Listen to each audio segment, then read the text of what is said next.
Olá, queridas e queridos! Sejam muito bem-vindos ao mundo de Manuel Bandeira com tia Camila.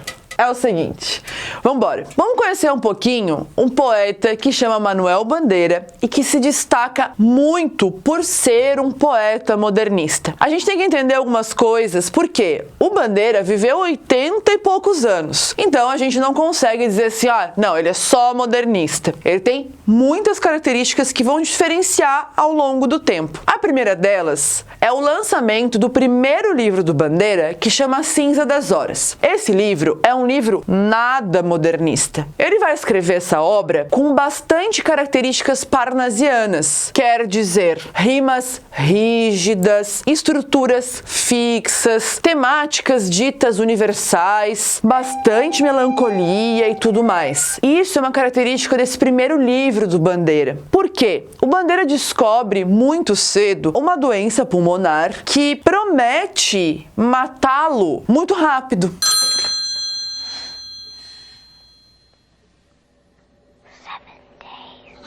Então ele vai começar, a fazer várias viagens para a Europa para poder tentar se curar ou abrandar a dor, abrandar os problemas causados pela doença. E esse primeiro livro vai representar também um pouco desse descobrimento. E aí o que acontece? Quando acaba a Primeira Guerra Mundial, ele volta para o Brasil. E aí a gente vai ter um outro Bandeira. Não morreu cedo, como a gente já viu. Ele viveu 80 anos. Mas essa questão da morte, do medo sempre constante de que vai acontecer agora, fez com que o Bandeira fosse um poeta que trouxesse pra gente esse entremeio entre querer viver e ao mesmo tempo cuidar ao viver para não morrer. É uma coisa mais melancólica, muitas vezes obscura, e isso vai permear a obra inteira dele de diversas maneiras. Pra gente entender por que então, já que ele foi parnasiano lá no início e teve tanta essa questão da morte, da dor, da insegurança, por que ele é um modernista? Muito bem, é bom a gente saber que ele teve essa ligação com os modernistas e ele começou a pensar a poesia que falasse contra um lirismo,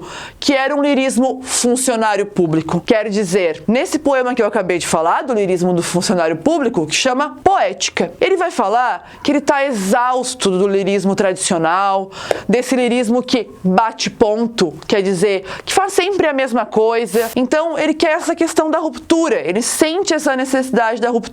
E aí ele vai fazer um poema que é um dos poemas mais famosos da obra dele, que chama Os Sapos.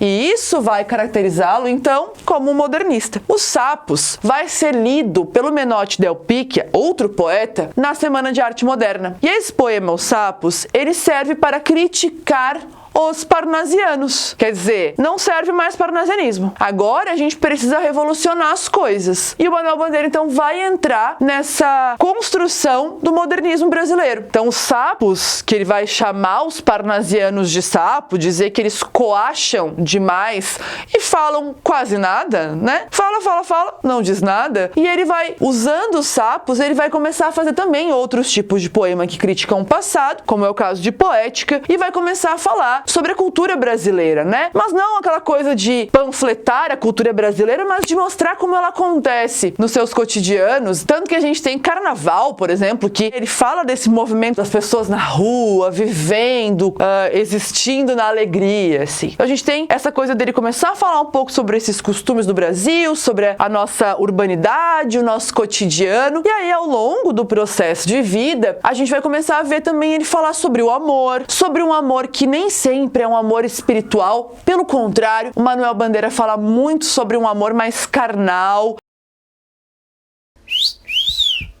Ele, inclusive, chega a dizer que quem encontra a alma é Deus, que as pessoas encontram os corpos. Então, a gente vê que é um amor mais mundano, mais desejoso, menos espiritual. E esse amor também vai sempre ser assombrado pela melancolia, por essa coisa do encontro possível e constante com a morte. Então, ele é um poeta que, ao mesmo tempo, se destaca pela ironia, pelo deboche dos sapos e de poética, pela diversidade da maneira como ele se coloca. Ele se destaca inicialmente por formas rígidas de poesia, para depois se libertar, usar poemas longos, sem uma forma fixa, sem uma rima, que também é característica da primeira geração do modernismo. E aí depois a gente vai ver ele amadurecendo, trazendo questões existenciais, até que, ao longo de sua vida ele chega muito próximo dos concretistas na década de 50. E a gente vai ver o Manuel Bandeira produzir poemas vérbico-visuais, em que ele vai brincar com palavras na página. Então a gente não tem como fixar o Manuel Bandeira somente na primeira geração do modernismo. Ele foi muito mais elástico do que isso. Mas é bom se ligar nessas características que podem percorrer o longo da história dele. Certo, gente? Até mais. Tchau, tchau.